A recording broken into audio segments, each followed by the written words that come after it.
Hey everyone, David Rogers here, lead designer and creative director of The Bard's Tale 4, Barrows Deep. Today I wanted to show you some of the advanced tactics I'm using while I'm playing on hard mode. Tip 1, always engage first. This enemy group is comprised half of sorcerers, and sorcerers do massive alpha strike damage. They start out with a full spell point bar, which means they're able to launch these massive Mangar's Mind jabs that could one-shot about half my party right out the gate, so I gotta watch out. So, my party comprised of 2 fighters, and their main role is to redirect damage by using taunt, and they can apply a little bit of damage themselves, but my 2 main damage dealers are Raggedoo, my rogue, and Green Lady, my practitioner, who I've specialized to be an intelligence-based sorcerer. I also have 2 bards, Shuffle and Joe and Fiona, and they're here to provide buffs to my team. They provide fire shields, reset cooldowns, and primarily my goal with Shuffle and Joe is to get 6 drunk stacks and launch a Falconteen's Fury that will cause the entire enemy team to chain reaction with massive explosion damage. Yeah. So, let's start by dropping the Green Lady into Meditate. She needs spell points to operate, and she has some really cool buffs she can hand out, but she's got to get spell points to do it. Next, I'm going to use Storm of Blades. Raggedoo has a puzzle weapon that he unlocked that's destabilizing, meaning it can remove spell points from enemies. So I want to get her a little disempowered and rip about half her spell points off. Fantastic. Next, I'm going to drop into Stealth and start using Razor Strop. Razor Strop takes a turn for me to sharpen my blades and get a ton of bonus damage. However, if I don't drop into Stealth, I'm likely to get interrupted in the meantime because these sorcerers do a ton of mental damage. Really? Next, I'm going to get good and drunk. Shuffle and Joe here, I'm trying to get to 6 drunk stacks, and one of the fastest way to do that is by drinking Elven Wine. So I start off with 4, and then I'm going to launch into a Kale's Rudiment. That'll provide a fire shield for my front line. So any melee attacks I suffer from, like the Fashawn, for instance, will get responded to by lighting them on fire, and a little bit of tick damage, which is nice. Next, I'm going to have her drink some Trial Squeezins. And I'm just going to pass some shields around. I know my fighter is going to get hit with a massive spell because I just taunted. So let me give her a Sanctuary score, and let me drop into Spell Song. I'm going to pass some spell points around to my other bards and practitioners.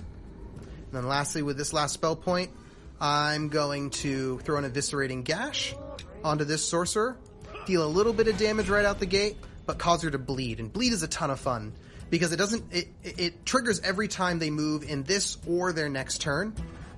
And I'm going to force them to move by taunting their friend and making them switch places. She's going to take a little bit of damage, and if she moves next turn, she's going to keep taking it and taking it. It's actually a ton of damage. Alright, let me end my turn. Give me what you got. So the Fashawn moves into position, and a Mangar's Mind jab goes at my fighter exactly as Whoa! Oh, I forgot to taunt him. She broke her focus. My Green Lady is not going to be casting any spells next turn. Oh, I missed one. Alright, another Mangar's Mind jab, and he's meditating, and I am pretty worse for wear. Oof. Alright, but I'm still up and kicking.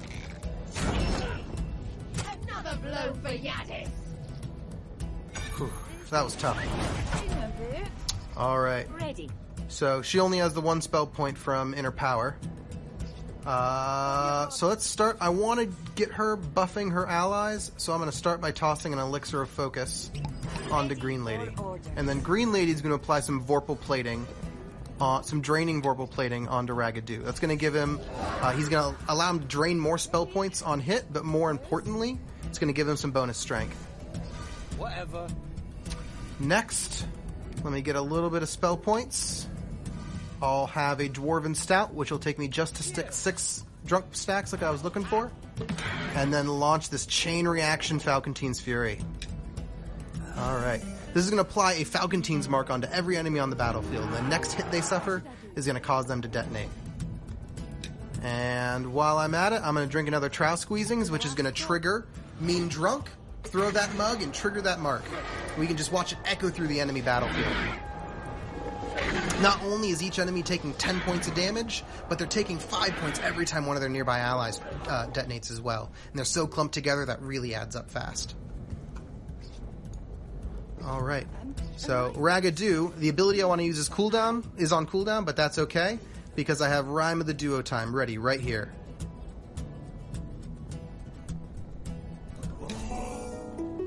Rhyme of the Duo Time reduces the cooldown of all abilities in my party by 1, which means 2 things. 1, I can take another drink, which is super helpful. Throw another mug. And 2, now I'm ready to rock. I'm going to do All-Out Assault, which is going to double the amount of damage my next attack makes, but it's also going to leave me vulnerable. I'm going to be rooted and I'll take double damage for 1 turn. And I'm going to chug this Drought of Lesser Power. That's all right.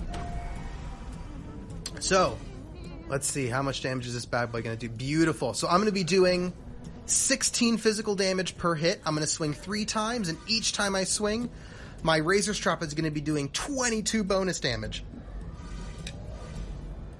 Alright. And then on top of that, I launch it from my Trow. Trow have Trow's Advantage as a racial passive, which means every time they land a killing blow once per turn, they regain that opportunity, allowing my party to keep swinging. Yeah? Beautiful. Speak.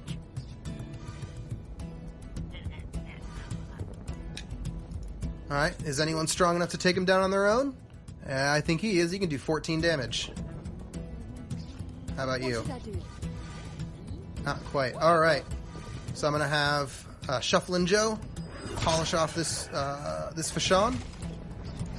And with my last spell point, I think I can sneak over and take out that archer.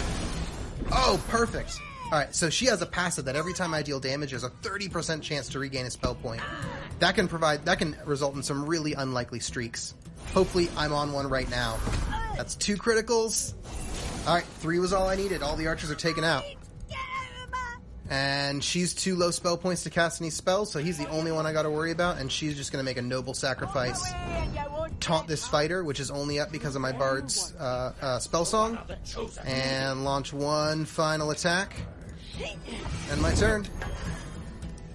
Out of my way!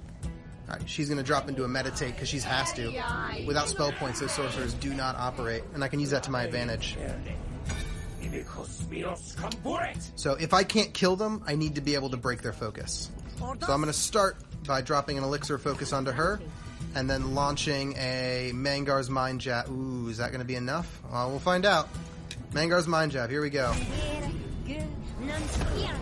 Hey, perfect. Thanks to my bonus intelligence from the elixir of focus, I was able to break his concentration and stop that channel. Alright. Next, let's see if Raggedoo here. I can't do another Rhyme of the Duo Time, so Raggedoo's out for 1 turn. I'm gonna hide him in shadows so he has so he doesn't get killed.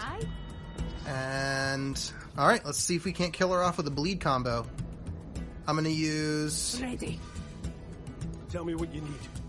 Eviscerating Gash to cause her to bleed. Next, I'm gonna use Foe Dropper to knock her over to one of my bards. Yeah. And this bard just drank. Let's see. On your word. Yeah, they both drank some. Do either of them have knockback? Really? No, neither of them have knockback. What should I do? They could though. Here we go. She's gonna drink some Dwarven Stout, which gets her some spell points, but also grants her knockback. Use Storm of Blades to knock him out of position. And nice. And the bleed finishes her off. On your word. Ready. Perfect. And then lastly, Speak. At your command. I'm going to... I'll launch a couple Arcane Barrages. See how long of a combo streak, or a critical streak I can go on. Oof, I got lucky. I think I hit it twice. Orders. Lay some damage, and turn, and this is all but 1. And that's really the core of the Bard's Tale. You're looking for all those little edges you can find. Things like triple striked Storm of Blades and then stacking on hit effects. Or being able to find potions that boost your stats and then throwing onto someone who's going to have a passive that combos with it. It's all about being greater than the sum of your parts and making your party stronger than the individuals it's made of. I think... Now, to finish him off, I'm going to get blackout drunk, double my strength, and then kill him off. Beautiful, beautiful. Well, thank you so much for watching. I cannot wait to see what you guys come up with, what kind of team combos and builds and things like that you guys cook up. And yeah, happy hunting.